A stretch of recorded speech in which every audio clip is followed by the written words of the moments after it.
Yes, once again, you are listening to the Hour of the Time. And I'm Pooh. And I'm William Cooper. I pledge allegiance to the flag of the United States of America and to the republic for which it stands, one nation, under God, indivisible, with liberty and justice for all. Thank you, Pooh. You're welcome. I love you. I love you too. See you later, alligator. Okay. What happened to the crocodile? See you later, alligator. After a while, crocodile. You were supposed to say that. Bye. Bye. Well, folks, I got some real problems with some of you. And tonight I'm going to talk about that. Here's we've got some kind of an echo in the background, and I don't know why. Annie, does that sound better? Still the same.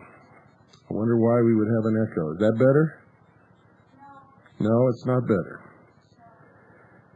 Well, I don't have anything here that would produce an echo, so I have no idea why we have an echo.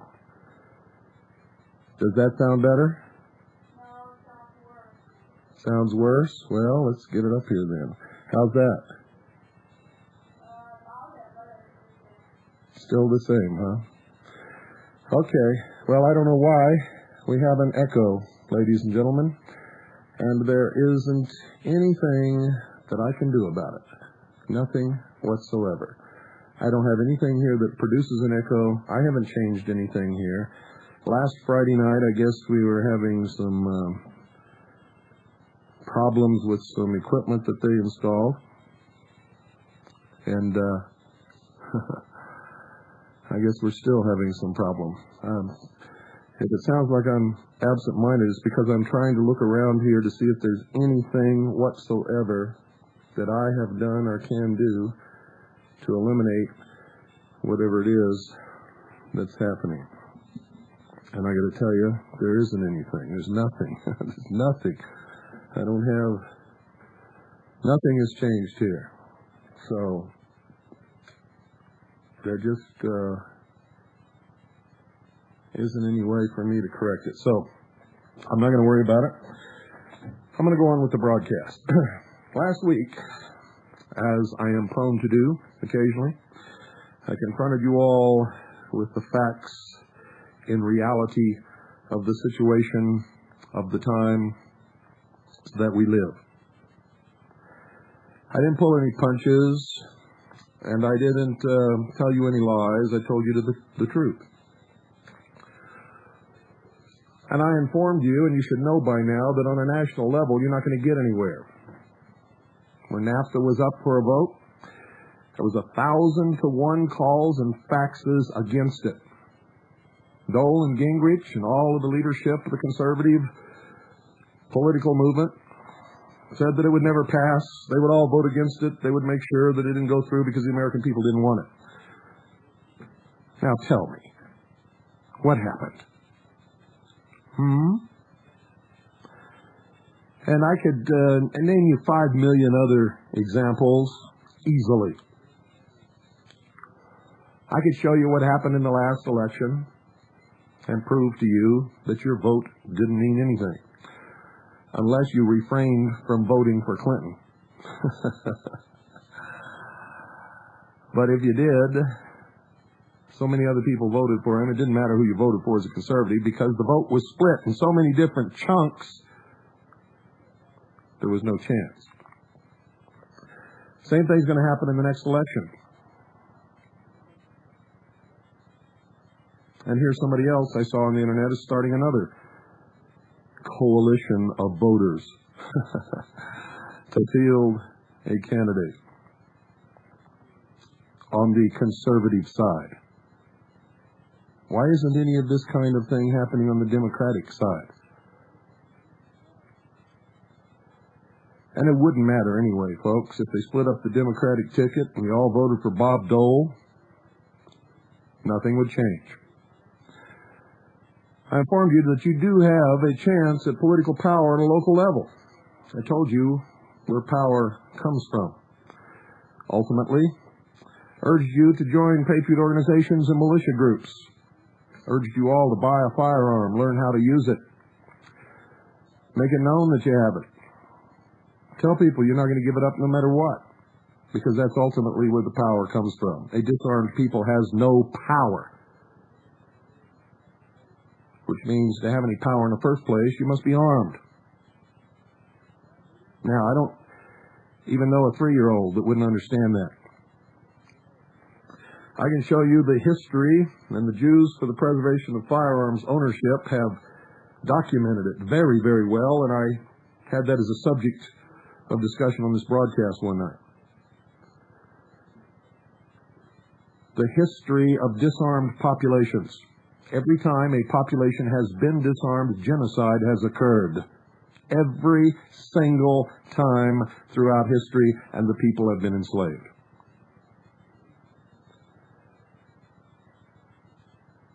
Those are facts.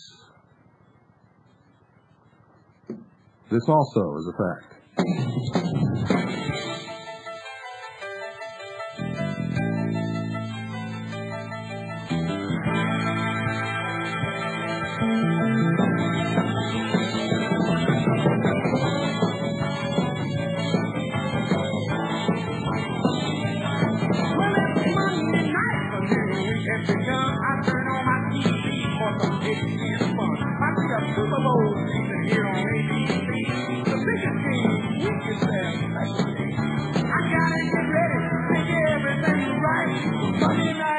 Coming on tonight.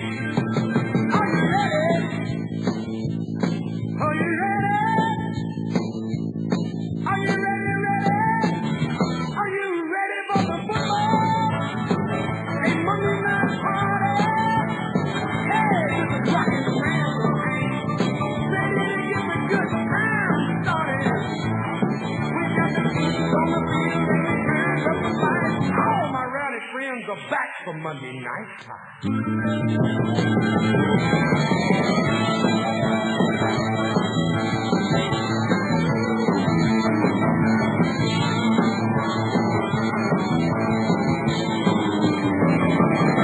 Now everyone watches this primetime show. New York, Nashville, San Francisco. We love to watch the kickoff as the game begins. Pretty cheerleaders and last-minute wins. The screaming crowd and the linebacker stairs. Scrambling quarterback with the retrievers in the air.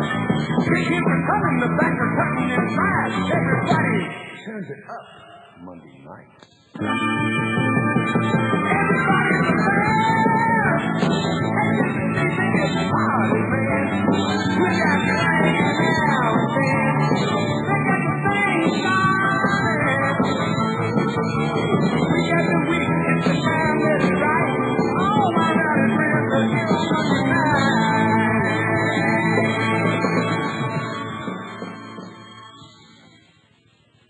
Now, set, hook 1, hook 2, hook 3. I'm back with a vengeance, and you people better listen to me tonight. Because I am also angry. I was listening to a broadcast Saturday night on the Eagle Radio Network, around about midnight. Some of the things I heard were very disturbing. Heard some outright blatant lies. And I'm going to set them straight. But first I'm going to read you a fax. As always, if someone requests that I not use their name, I do not do that. But I'm going to read this fax to you because this includes some of the bullshit that I heard on the Eagle Radio Network on Saturday night from people that I thought knew better, but apparently they don't.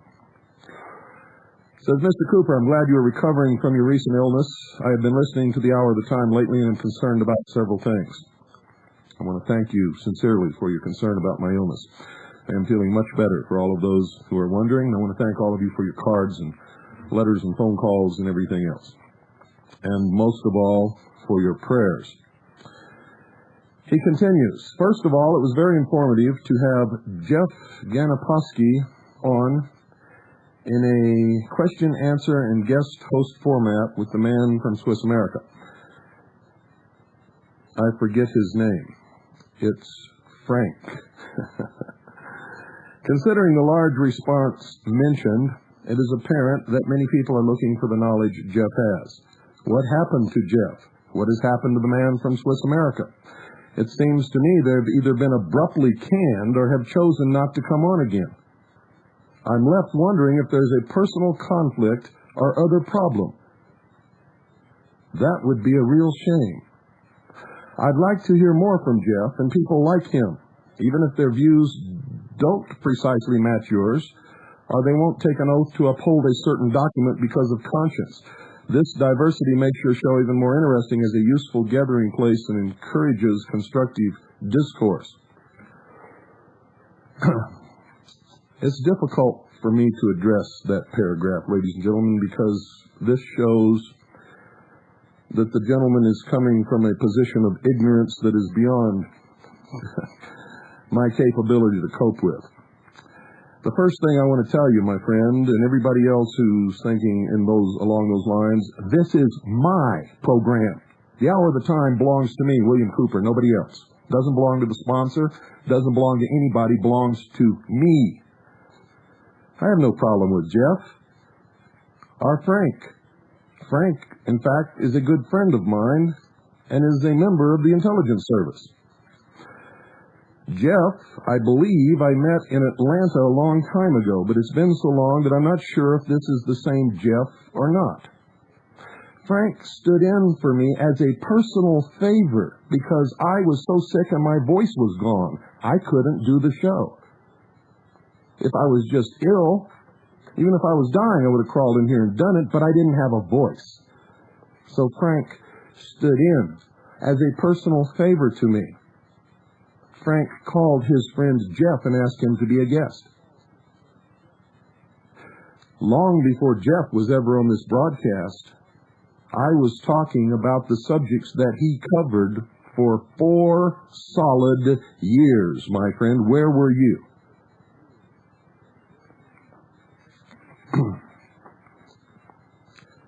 You know, some of you drive me wild.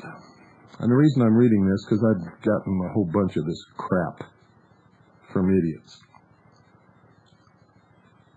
Personal conflict. What are you talking about? I had him on my broadcast, didn't I? Frank is here every Thursday night. If you'll just listen, I don't know what happened last Thursday night, but he'll be here this Thursday night and every Thursday night unless something happens. Jeff, I don't know Jeff. Like I said, I think I met him in Atlanta. If it's the same Jeff, but it's been so long ago, I don't know. But he was on my broadcast, wasn't he? I don't understand your problem. I don't understand a lot of your problems. It's like you've got something missing between your ears. And he continues, your denunciation Friday night of the people in Texas, which is a blatant lie. I did not denounce anybody in Texas. In fact, I said specifically that if they could prove to me that what they're doing is legal and right within the law, I would support them 100%. I like what they're doing. But you see, I don't come from an emotional belief system point of view. I don't get involved in something unless I know it's right. I have to examine it. I have to study it. I have to know that it's the right thing to do before I jump on anybody's bandwagon. Last Friday night, I had just gotten their documents. He says, your denunciation Friday night of the people in Texas and mocking their good faith efforts at lawful process and procedures was shocking. Well, what is more shocking than anything is that you even got anything near that out of that broadcast. I specifically stated that I didn't want them to stop if they can prove that what they're doing is right and legal in the law, and the principles that they're basing their actions upon in history and the historical incidents that they're citing are really true and correct. I did call their attention to a mistake that they are making, and I'll address that a little bit further later. He says, such behavior shows both hubris and a lack of understanding in these matters. Now listen to this. Pay attention to this, folks. He's telling me I have no understanding in these matters, that no amount of qualifying remarks can cure. And then he makes this incredible statement. He says, and I quote, I have not read their paperwork.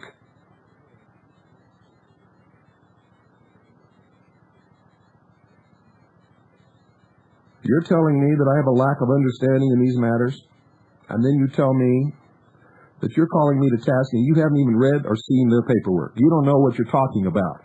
You are a blithering idiot. In fact, you're a fool. And that's the truth.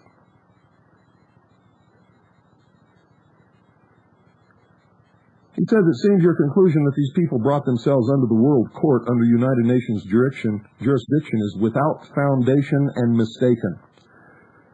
Well, in just a few minutes before this broadcast is over, I'm going to show you, prove to you,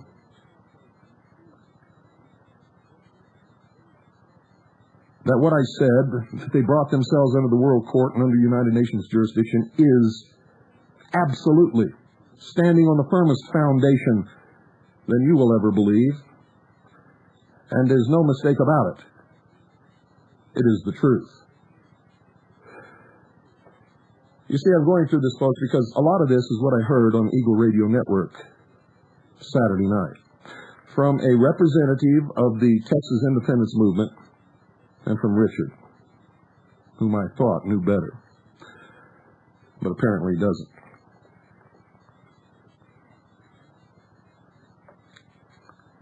He goes on, Samuel Adams said, well, that free men have the natural right to enter and leave any society they wish. So what if the Republic of Texas is a ghost town right now? I don't even know what he's talking about now. I never said it's a ghost town. I have no idea what he's talking about. He says those living in the state of Arizona are welcome to choose a different path for themselves. I don't know what he's talking about there either. Because unless you operate under the law, you're not free to do that unless you leave the country. He says the signers of the Declaration of Independence acknowledge that decent respect to the opinions of mankind required that they should serve notice upon a candid world by declaring the causes which impel them to their actions. I have no problem with that. That's what sovereigns do, declare themselves to the world, not to a world court or a United Nations. And they know that there could be consequences for their actions. They know an army could be brought against them. He says at that time there was no court over Great Britain except King George's, serving notice upon the world court that today presumably has some jurisdiction over the bankrupt United States government by and through various agreements and acquired deficiencies in international law, is not asking for their permission or authority to do anything, but is well recognized as due process in all kinds of law, and that, if you know anything about the concept of sovereignty, is a crock of blathering bullshit.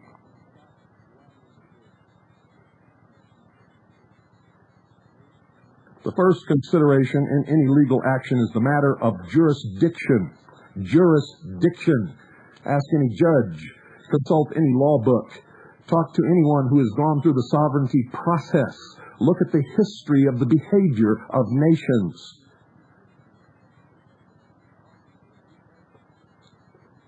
He says, if I recall correctly, you then went on to say basically that if these people in Texas didn't have any military force or support from citizens of the state of Texas, that it was all a big joke. Yes, that's right. Absolutely 100% correct, a big joke.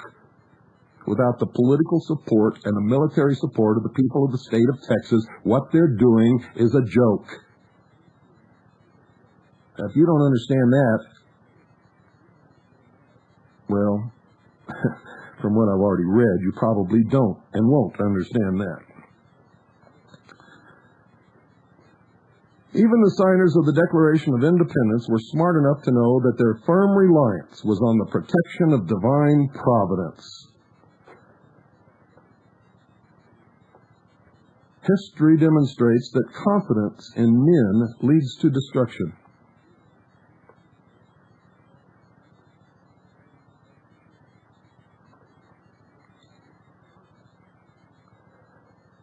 I believe that probably several 100,000 Christians who were thrown to the lions had a firm reliance on the protection of divine providence. That's something we say, that's something we believe, that's something that gives us strength and courage, that's something that we can fall back on in hopeless situations when we know we are right.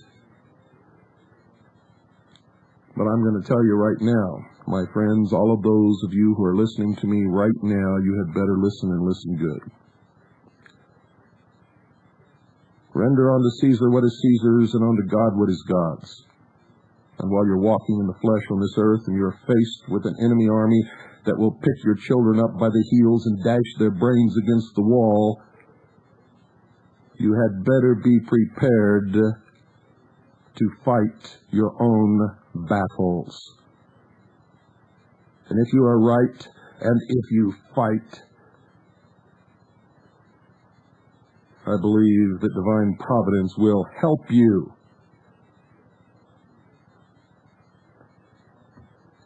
But I'm going to tell you right now, if you got 200 people meeting in a hall in the state of Texas, or in the state of Illinois, or in the state of New Jersey, or in the state of poverty, I don't care, and you are pretending to speak for 10 million people who don't even know of your existence, and you are going to do things that could possibly affect their lives, and they don't know of your existence and don't understand what you're doing and think you're a bunch of wacko kooks, and you have no political base or power amongst that 10 million people, and you have no military force to back you up, you are doomed. Now, you can laugh and you can point fingers and you can send me faxes until the moon turns purple. You are playing stupid little children's fool's games.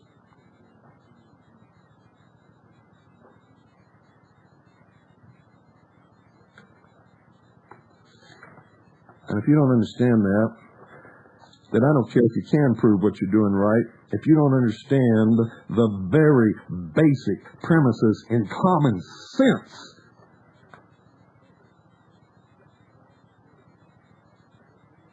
then I won't help you because I can't. And neither can anybody else.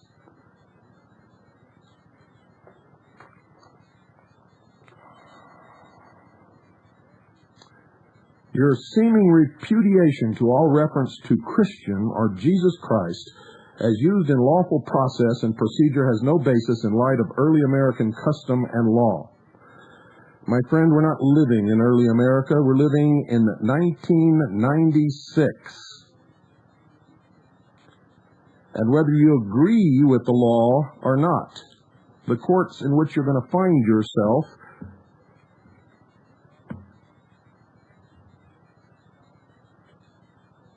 aren't run by the language that you use. It's also guaranteed to demonize you. It's also guaranteed to label you as cults and kooks and idiots. Now, I want to tell you something. Don't throw Christian and Jesus Christ up to me. I am a Christian. And I want to tell you something else.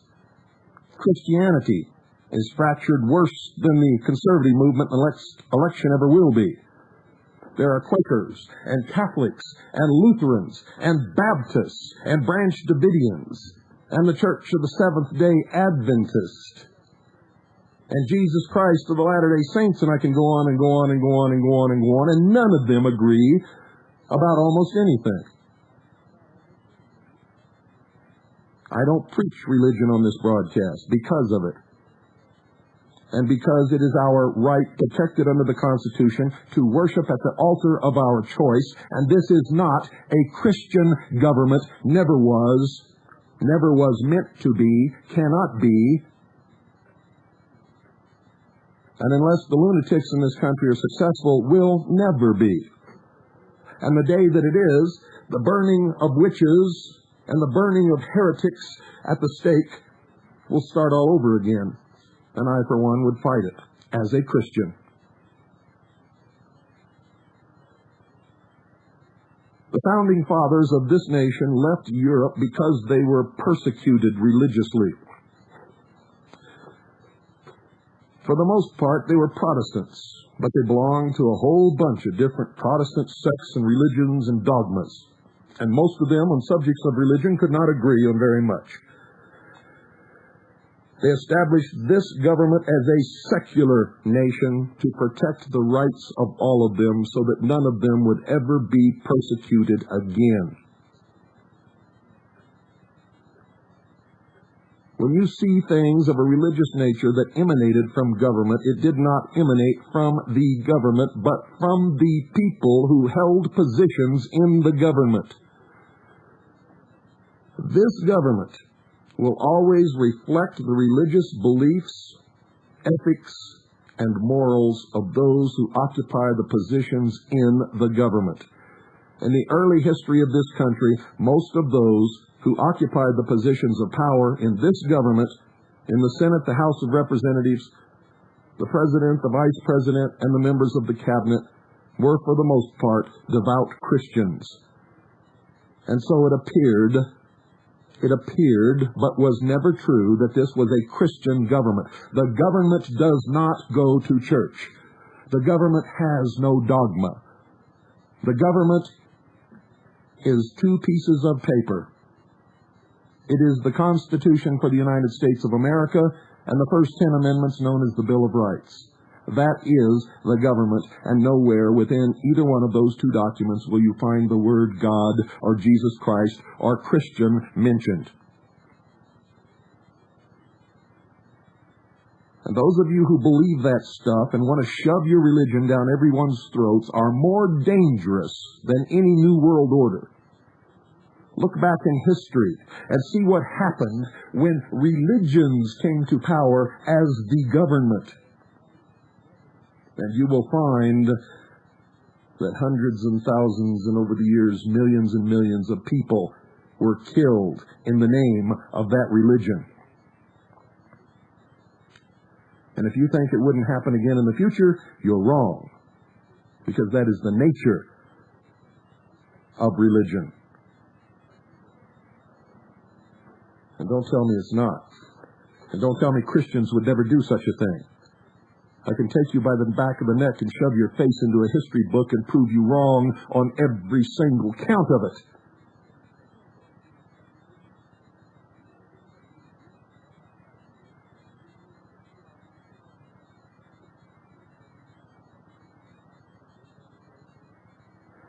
He goes on to say, these are terms used by free inhabitants referring to the true lawgiver, whose natural law, see Declaration of Independence, supersedes all others, including the commercial agreement known as the Constitution for the United States of America.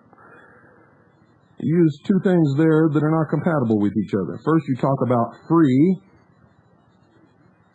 inhabitants, and then you take away their freedom by saying that they will all agree with your statement here. Free means free to choose.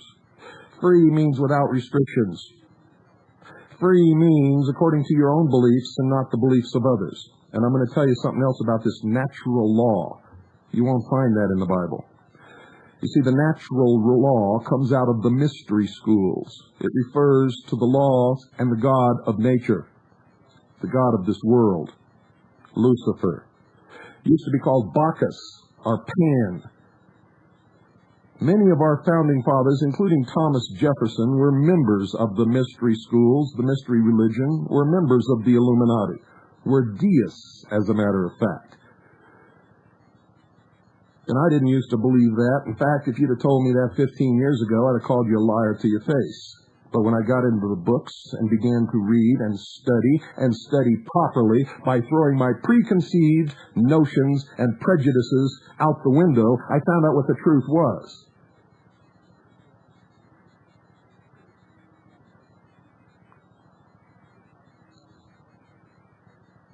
Thomas Jefferson hated the Bible. He hated the God of the Bible. He ripped the Bible to pieces and wrote his own Bible.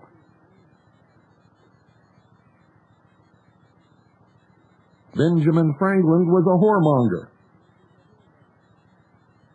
Married 2 women, not married, lived with 2 women, out of wedlock, sired children by both of them. When he was sent to France to represent this nation as a diplomat, an ambassador, because somebody told you so and you didn't bother to do any research yourself. And just like Bill Clinton lies to the American people today, many of our forefathers back then lied to the American people then. Politics is politics.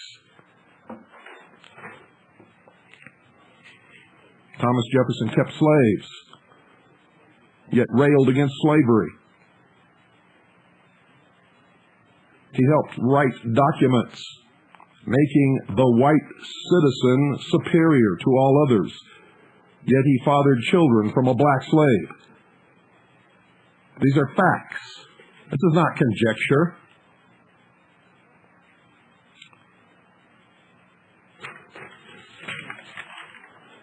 Now let's go to Texas. I have their documents here. And this is a whole fistful of documents that they have sent to various people, including the President of the United States, the World Court, also known as the Court of International Justice. Now, the representative from the Texas Independence Movement on Saturday night blatantly lied to the radio audience, and Richard, the host, backed him up 100%. Again, coming from a point of emotional belief. Liking it, wanting to believe it, and so backing it 100%, and it was a lie. He said that the World Court had nothing to do with the United Nations, and was, in fact, in existence before World War I. I'm going to prove that's a lie here in just a few minutes. Total lie. Richard backed him up. Then they began to castigate me for telling you the truth. Richard made a statement that I believe that I'm the only source of information. And I've told you over and over again that that's not true. So Richard lied to you. I've told you over and over again not to believe anybody, not even me. I've admonished my audience for 4 years, and I've told you that. I have told you to listen to everyone, read everything, believe no one unless you can prove it. I have admonished you that you are the only true source of information, and only if you have proven that it is correct. I have told you that this broadcast will not mislead you, that everything that we put out on this broadcast is documented. Documented. And we give you the sources. And if it's not documented or it can't be proven, that I tell you that it's my opinion.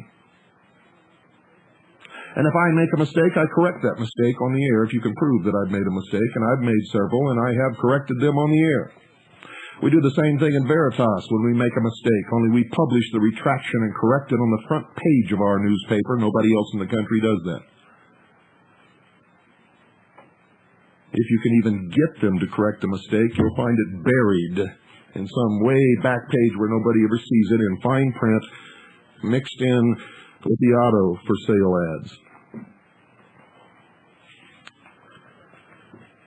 Now, this Texas Independence Movement has sent these documents for approval to the Registrar of the International Court of Justice.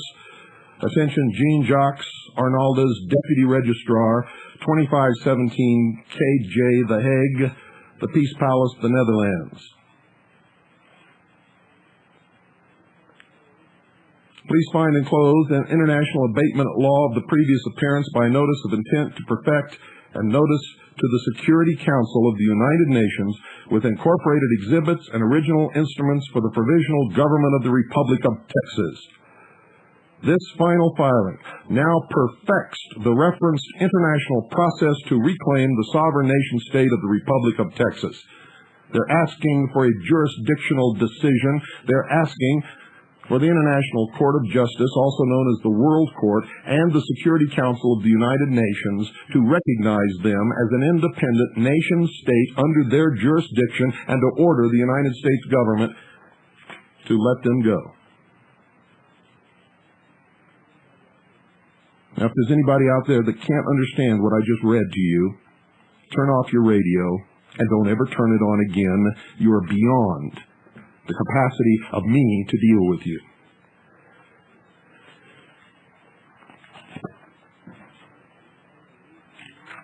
What I'm going to read to you is from the 83rd Congress, Second Session, Senate, document number 164, Review of the United Nations Charter, and I have on this desk 6 other books which all say the same thing. Compilation of staff studies prepared for the use of the Subcommittee on the United Nations Charter of the Committee on Foreign Relations pursuant to Senate Resolution 126, 83rd Congress, presented by Mr. Wiley. August 2nd, Legislative Day, July 2nd, 1954, ordered to be printed with illustrations, United States Government Printing Office, Washington, 1955.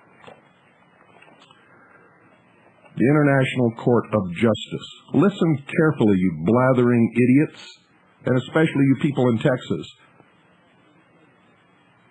And let me tell you something about dealing with research.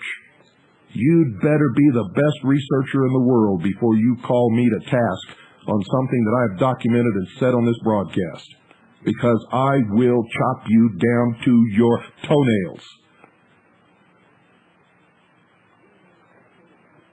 The International Court of Justice has probably had virtually a uniformly favorable acceptance among the member states of the United Nations. Perhaps the 2 most important factors in this acceptance are these. 1, the Court has continued to maintain the high standards of jurisprudence which characterized predecessor tribunals, and 2, it has handled a limited number of cases which have not generally involved the more controversial political issues of the day.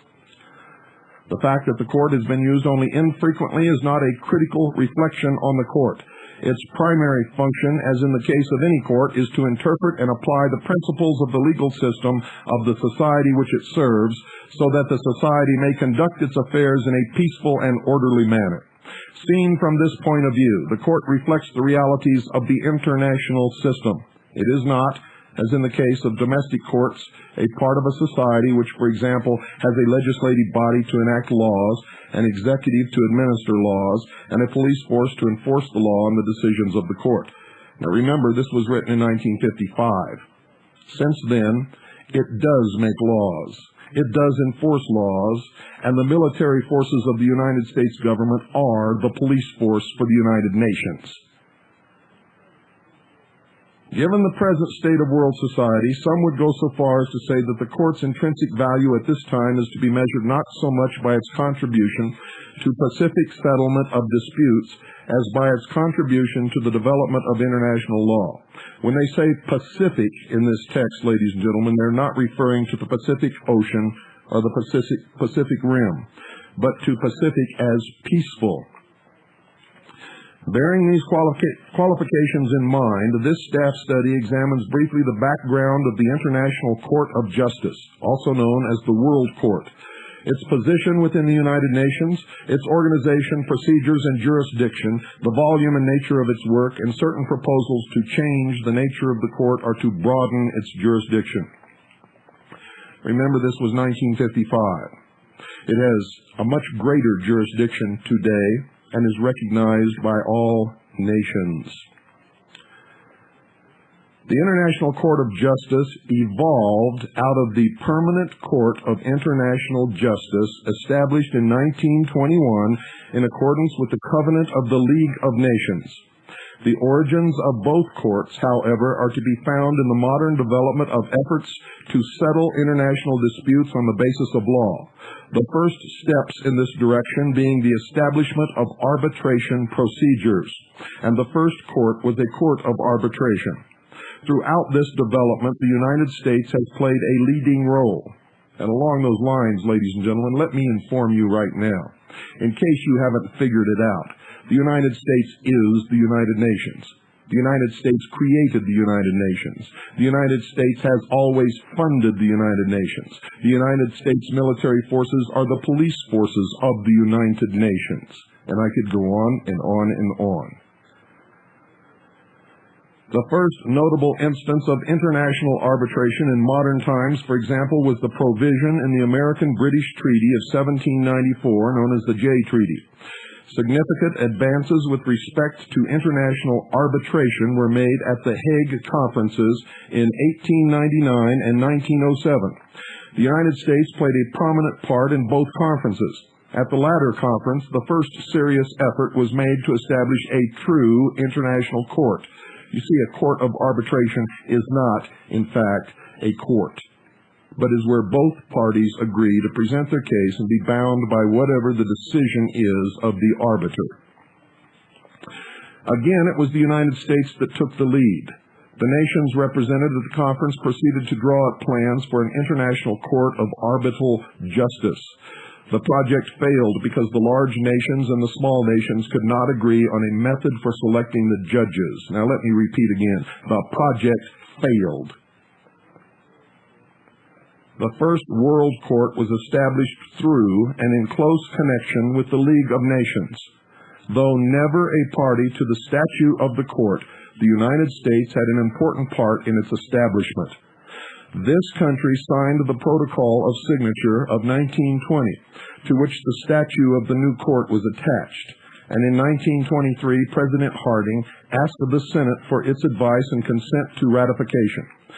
Following action by the Senate in 1926, setting forth reservations and conditions under which the United States might ratify, negotiations were carried on over a period of years with the parties to the statute and with members of the League of Nations. The statute was revised in an effort to meet the Senate's views, but in 1935, the Senate, by a vote of 52 for and 36 against, failed to provide the necessary two-thirds majority for approval.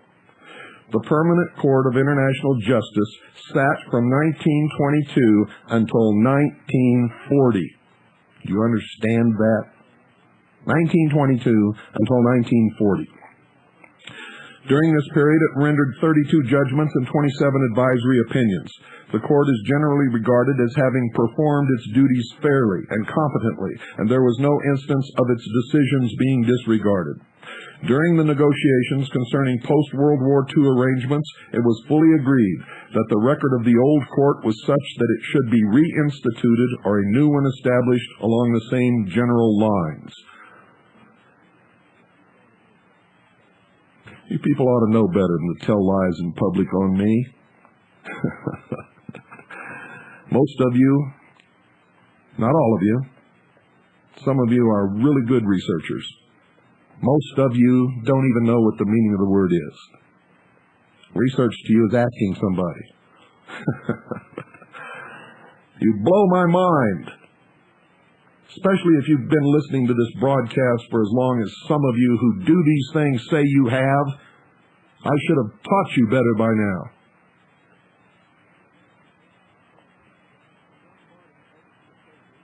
The Dumbarton-Oaks proposals, drawn up in 1944, provided that there should be an international court as the principal judicial organ of the proposed new international organization, and that the statute of the court should be a part of the charter. Now, I'm going to tell you right now, if you even knew your ear from a hole in the ground, you would have at least read the United Nations Charter if you're going to appeal to the United Nations for approval of your new state. Because the formation of the World Court, the International Court of Justice, is a part of the United Nations Charter. At San Francisco, it was decided, because of the practical difficulties involved in reconstituting the permanent court, which was the old court, to establish a new court to be called the International Court of Justice. The change was largely formal, for the new statute approved at San Francisco was very similar to the old.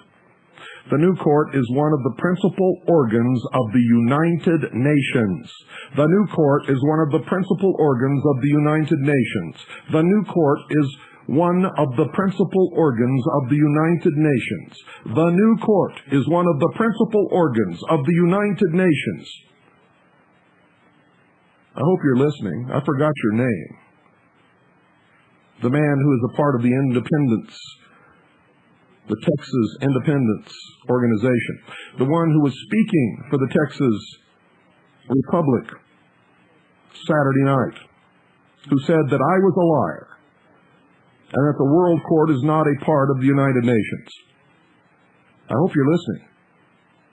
I hope you hang your head in shame. And I hope you go back to your people and start to set things right so that you can be supported. Because until you do, nobody can support you, especially when you're lying to the people and telling them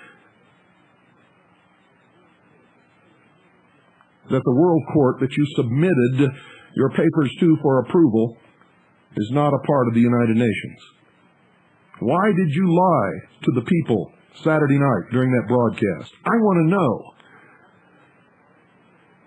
Because one of the questions brought up by some of the callers was, why would you want to form a sovereign nation state and then appeal to the United Nations for approval and give up your sovereignty in the same breath? That was a question that I also asked. Unless it was intended that the sovereignty be given up, not just for you, but all of us. And what leads credence to that thought is when you turn around and lie to the American people and tell them that the World Court is not a part of the United Nations, when it is.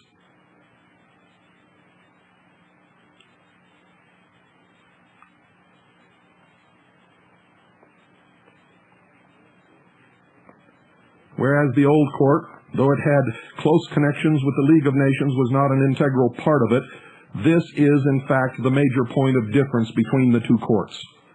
The position of the new court in the United Nations is defined in Chapter 14, Articles 92 through 96 of the Charter. The court is the principal judicial organ of the United Nations, and the statute of the court is an integral part of the present charter. All members of the United Nations are automatically parties to the statute, and other states may become parties to the statute on conditions determined by the General Assembly upon the recommendation of the Security Council. Each member of the United Nations undertakes to comply with the decision of the International Court of Justice in any case to which it is a party. If any party fails to perform the obligations incumbent upon it under a judgment of the court, the other party may have recourse to the Security Council. That body may make recommendations or decide upon measures to be taken to carry out the judgment, including military. Do you understand? I think some of you do. I think some of you are seething with rage, jumping up and down, your faces turning red. You can't stand it. Because you've been caught in a lie, in a deception, in a manipulation. And it's going to come back on you.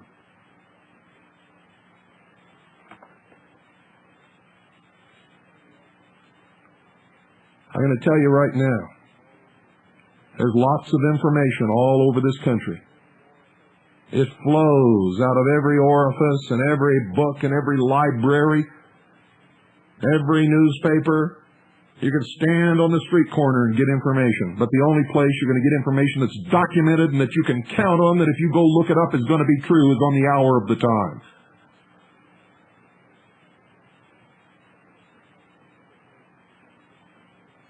In other places, you're going to get some true information. You may even get a lot of it. You're also going to get some bullshit, some lies, some disinformation that furthers agendas that is bullshit, misinformation that is mistakes.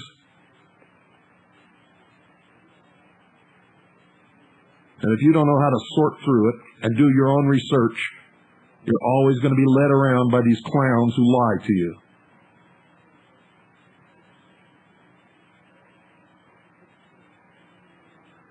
Listen to me carefully. 99% of every single piece of information by word of mouth, by fax, by writing, are purported to be an official document that passes through the so-called patriot and militia networks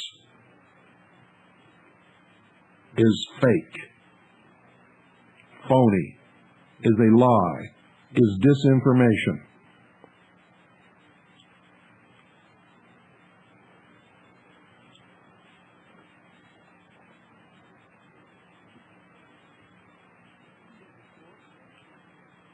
The seat of the court, I'm reading from the same document, the seat of the court is at The Hague, but the court may sit and exercise its functions elsewhere if it considers it desirable.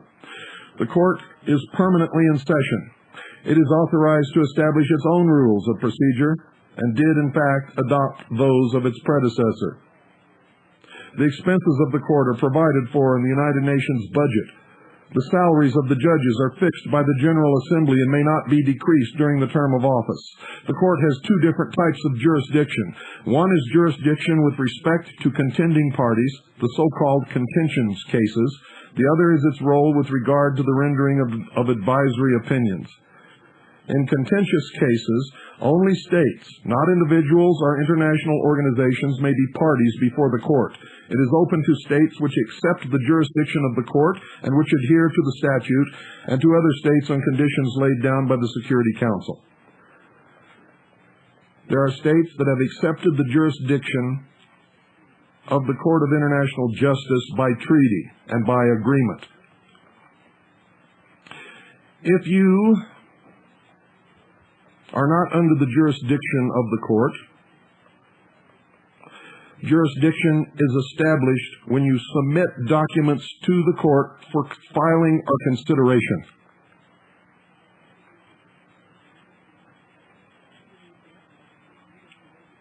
And in the event of a dispute as to whether the court has jurisdiction, the matter shall be settled by the decision of the court.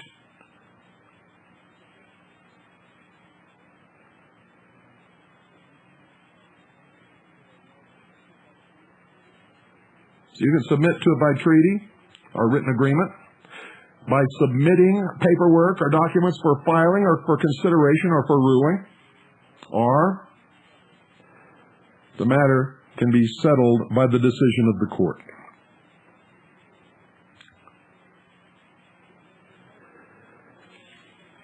It has been noted that under Article 36, provision is made for the automatic or compulsory jurisdiction of the court as between states under certain conditions.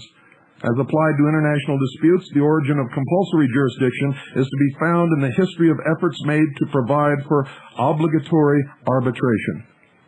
Some sort of special agreement between the disputants was nearly always necessary in order to bring arbitration machinery into operation, so that in the last analysis, each party to a dispute was in a position to decide for itself whether the agreement to arbitrate was applicable.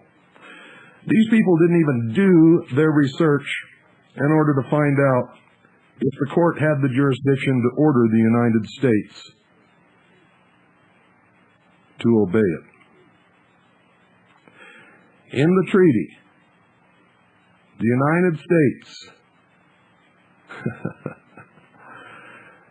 the United States, ladies and gentlemen, made provision.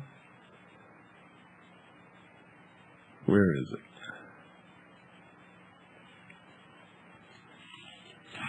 Let me find it so I can read it to you exactly. Here it is. The United States filed a declaration of acceptance of the court's compulsory jurisdiction in 1946 on a reciprocity basis and subject to termination after 5 years on 6 months' notice. The United States has renewed it religiously every time it's expired. The United States Declaration further stipulates that the declaration does not apply to A, disputes the solution of which the parties shall entrust to other tribunals by virtue of agreements already in existence or which may be concluded in the future, or B, disputes with regard to matters which are essentially within the domestic jurisdiction of the United States of America as determined by the United States of America. And they are going to determine that any dispute with the state of Texas is a domestic jurisdiction unless the World Court rules that it is in their jurisdiction. But since you've submitted the paperwork, whether the United States agrees or not, the state of Texas, not the state under the United States, but the newly formed state, formed by these 200 people, is under the jurisdiction of the World Court. You gave them jurisdiction merely by filing your documentation, you blathering idiots. And then you get on the radio and tell me that I'm full of crap. You better grow up.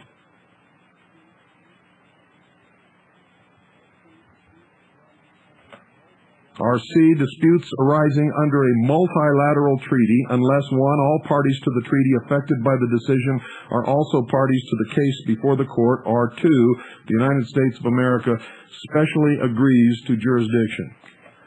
So there you have it. There you have it.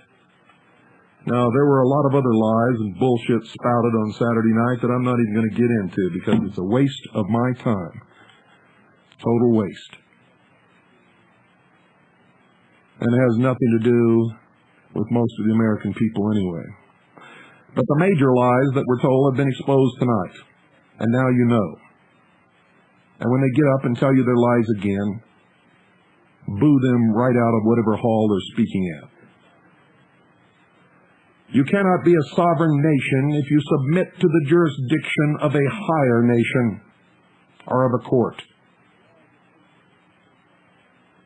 The laws of nations, if you'll go back and really study them, were what was agreed upon as proper behavior between nations, as to military forces, treaties, trade, the exchange of ambassadors, and such, and there was no world court that decided these things.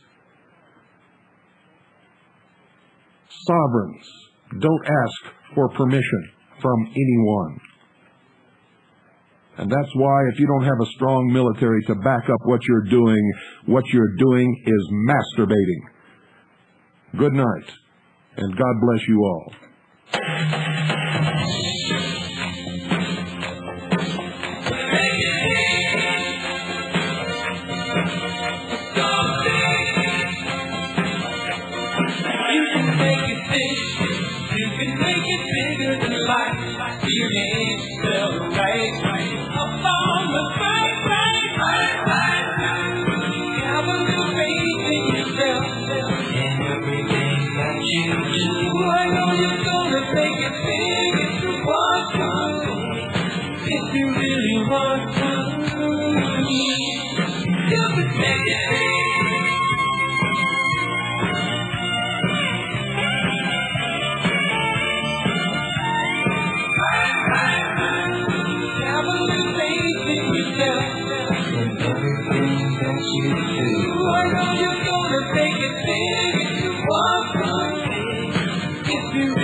To get your hands on some real money, folks. Become a semi-sovereign. Call Frank at Christian Education. Ask him how you can get your hands on some real money.